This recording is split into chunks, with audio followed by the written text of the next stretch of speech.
Guys, the Coldest Espresso just launched at Coldest, the first triple insulated, fully stackable, on-the-go, double-shot espresso cup. You can get it at Coldest.com. Shop the Coldest Espressos. Use code COFFEE for 10% off at Coldest.com. And guys, I absolutely love this thing, and here's why. It keeps your espresso hot, oh my gosh, for hours. It tastes so good, and it's so small. I do add almond milk and oat milk creamer. It is so delicious, guys.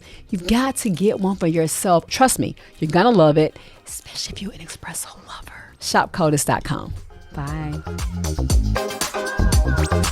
And it's one of the things that makes the text so remarkable on the moral stranger and foreigner.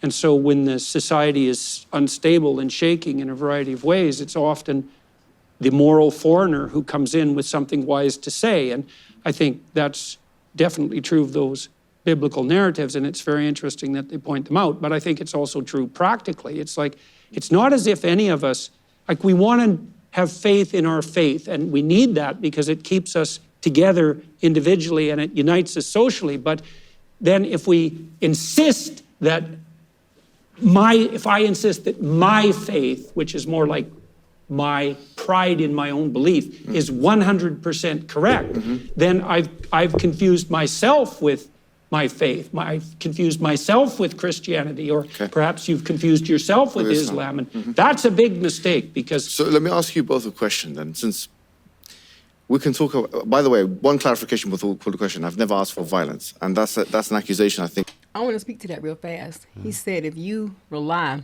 on your faith and say that it's 100% correct, then that's not a good place to be. But I don't necessarily, I don't know if I can say I necessarily agree with that, because that's what we do. We believe wholeheartedly 100% that Christianity is, the truth. Yeah, but we're not out here forcing our finger and say, what you believe and what you believe. We just go by with the word, and we focus on what the word says. Well, right. Yeah. Okay. I think that needs to be, you need to look back at, because I've never said, let's go and do violence. I said that if such and such group come out again, which were a group of armed people, then we'll be there to defend the community.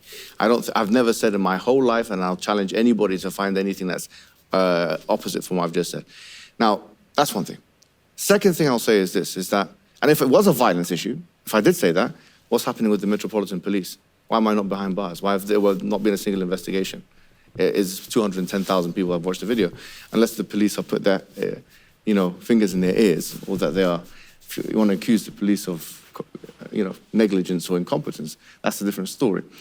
Let's go to the second point, because you were saying now about this basically dogmatism. Let's just call it for what it is. Well, it's pride in dogmatism, right? And that's something we all have to watch, because it's a hard line to walk, because you want to be an advocate for your faith, but what in the world do you know, right? You're ignorant beyond comprehension. Let me ask you a question, and both of you, this is a question to both of you. Is there an ultimate purpose of life? Yeah, sure. What is it? What we're doing here. Which is what? Hopefully trying to make peace. Is that enough? We'll see. Yeah.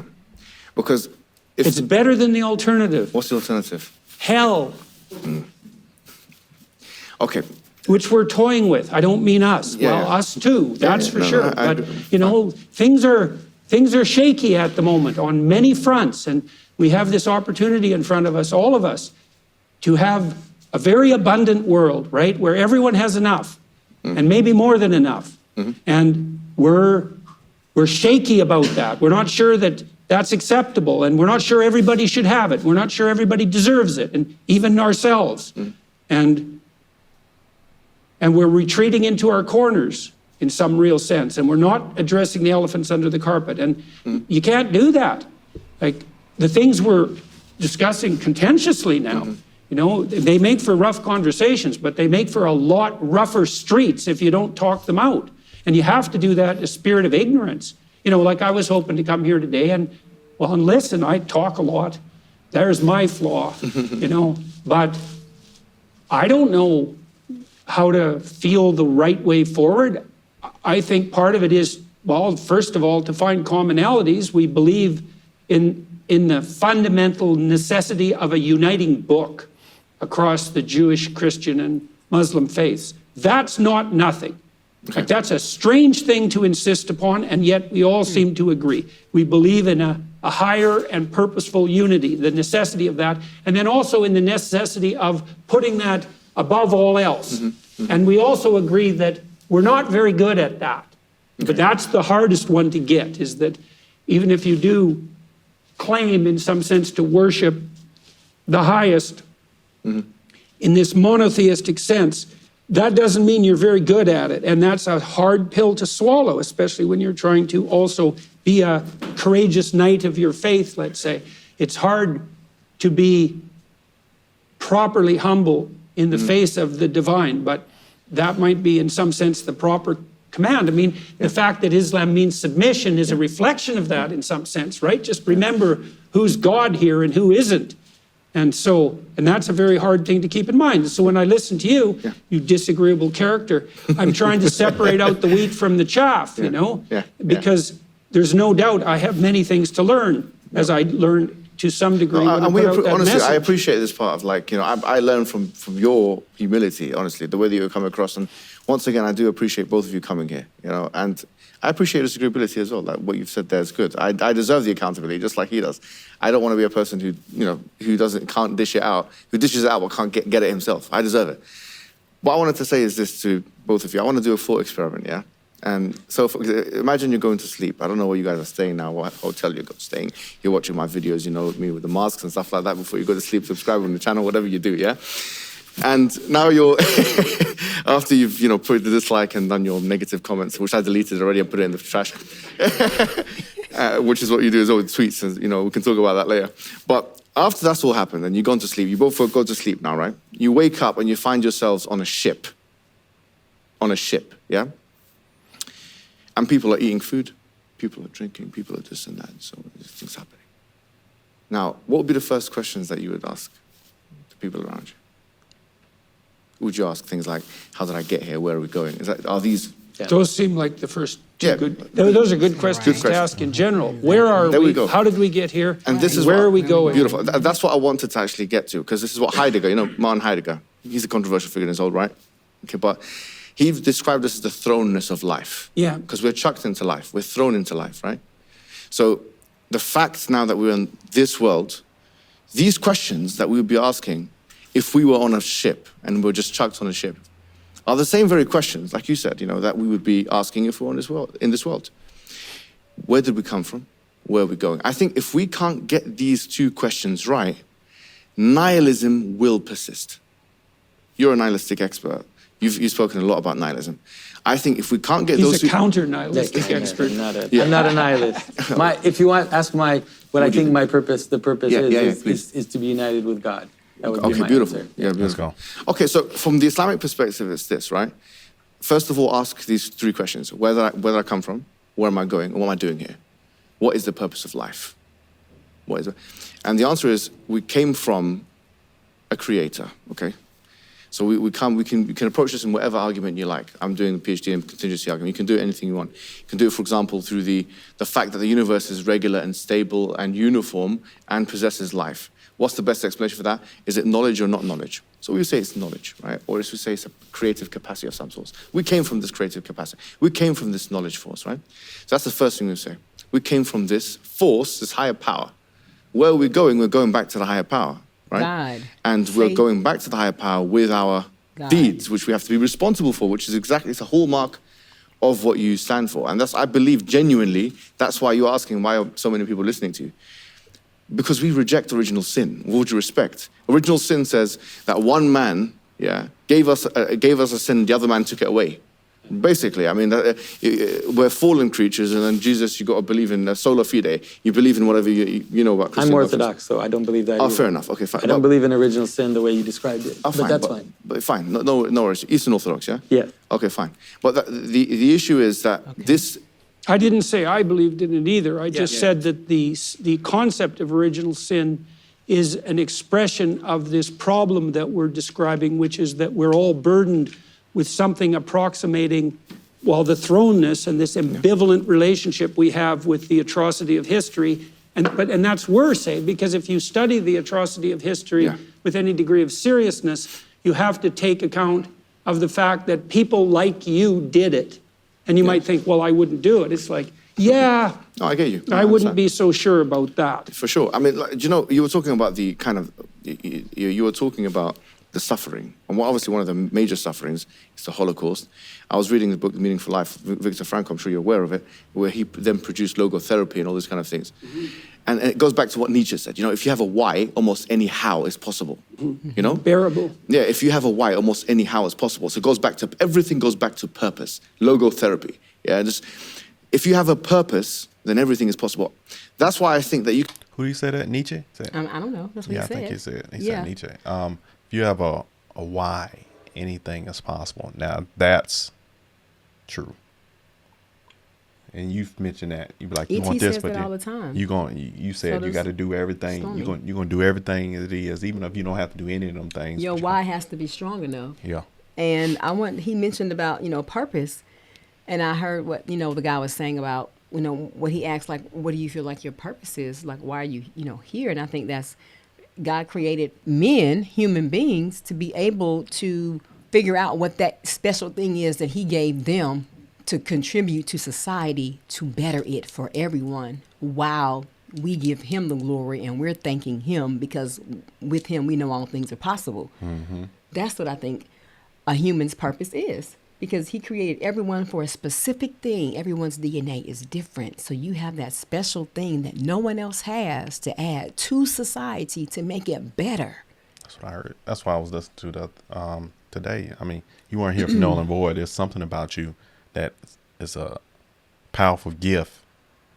And some people tap into it. The ones that tap into it are the ones that live very fruitful, and the people that don't. And don't live fruitful. Yeah, well, I feel like the ones that tap into it add to society, and those that don't tap into it or tap into it but choose not to go for it because of whatever, reason, become disease their body at disease, their mind at disease, and then they don't reach it. And then you have the other side of that, which is people who come and they're menace to societies. Yeah. Yeah. You can do the best as a human species, in the human condition, if your purpose is transcendental. It's higher than the physical, the material.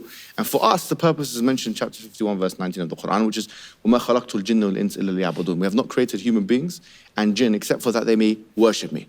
What is worship? It's the epitome, the higher point of submission. Is the epitome of love as well.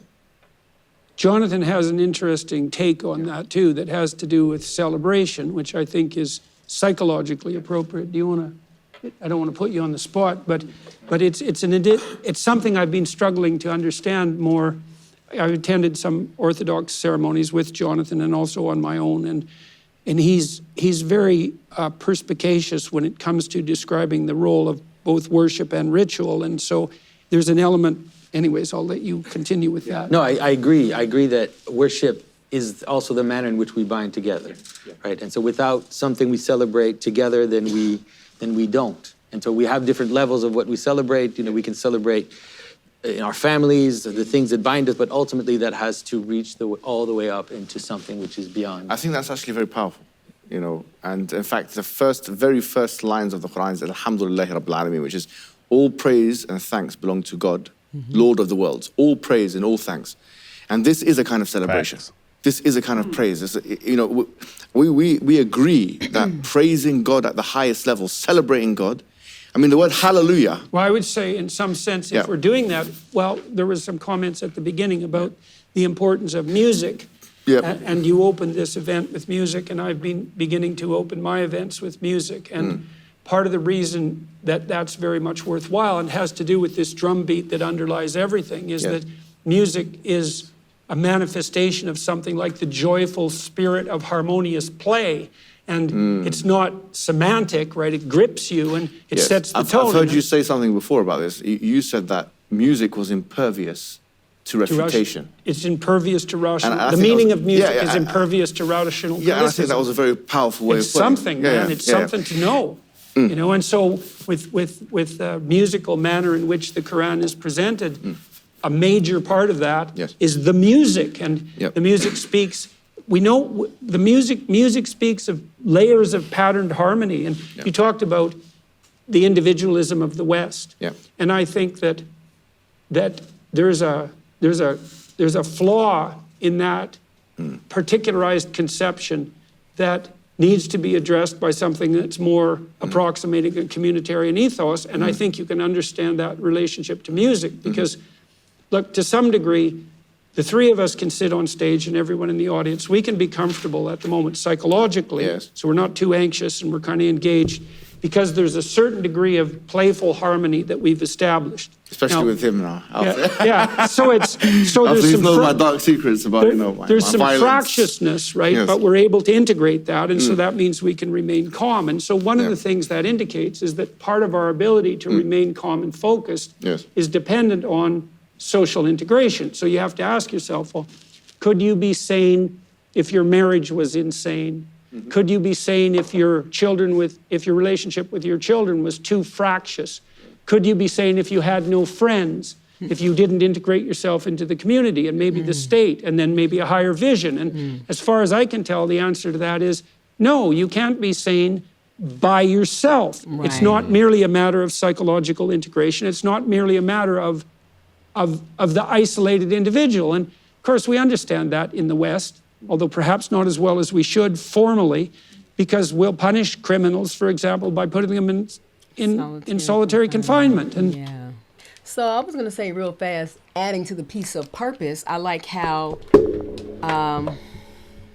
what's his name? Muhammad said about, love, and that's it. That's all part of, purpose is once you are clear as to what your contribution is in society is to love yourself and also love thy neighbor as thyself. Absolutely. And that's the hardest thing because out of love, hope, and faith, God says that love is the greatest. And I was just listening to Bishop Brown on the way home, and he was just talking about your whole purpose was to be a part with affect other people, to be in communion with others. So he's like, when you isolate, and he said you're going against your purpose. Everybody's purpose is for someone else.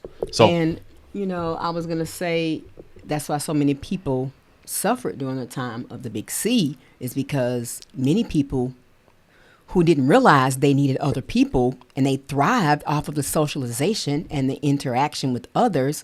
They realized it once they were not able to, and you don't want to just talk to a person over the phone or FaceTime. It's nothing like a hug or, a kiss or a pat on the back or shoulder. And that's one thing I can say about, my mentors is that E.T. is all about love. Stormy is all about love. And that's what I really, really admire. And I feel like I'm learning to be able to increase my love walk with people you don't even know because that's God in true manifestation. That's so, okay, right. Yeah. Don't be hitting my leg. Let me say all right, y'all, what we're I going need to keep to rolling say. on. Boo! We're going to keep these rolling on, man. I hope y'all like this, man. We'll see you on the next one, man. Bye, guys.